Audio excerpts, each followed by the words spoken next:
When we did our video interview series with you in 2013, I think we asked you some of the best films to watch to learn the craft of filmmaking. Right. Now that serialized, TV shows are like the big sort of taken their new place sort of in media consumption, what do you think some of the best serialized content is? You're talking about the best dramatic television? Yeah, to learn the craft of storytelling. Oh, well, that's interesting. I'm a bit of a movie snob, I guess, in that I've always looked to feature films as my nourishment, and I think after watching television in the 70s as a kid, whether they were sitcoms like MASH or All in the Family or Good Times, or any of those things, I haven't really watched a lot of serial television. Although I do watch a lot of, oddly enough, I end up watching more British dramatic television than American television, and I think that's because I tend to think that the British actors and even the British directors, I think, are actually stronger in television.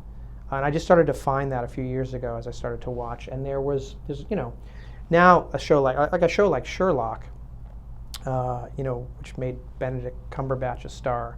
I started to watch that again, and I look at that show in the same way I look at any film, which is just like, how is it shot, how is it blocked, what are the performances like?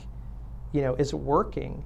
And Sherlock is a show that I watched, and I'm like, yeah, this is just a really well-directed piece of television.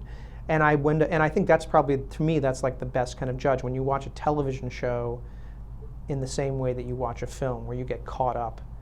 And it's funny because I just went to see, like I said, I went to see the last X-Men movie just to get out of the summer heat, and I can't remember.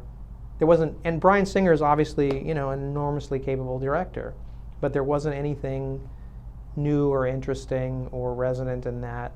I didn't get caught up in that in the same way I got caught up in an episode of Sherlock from 5 years ago or whenever the show. I was just watching that on Netflix, and I was like, oh yeah, this is really good. So I think I think there's movement between.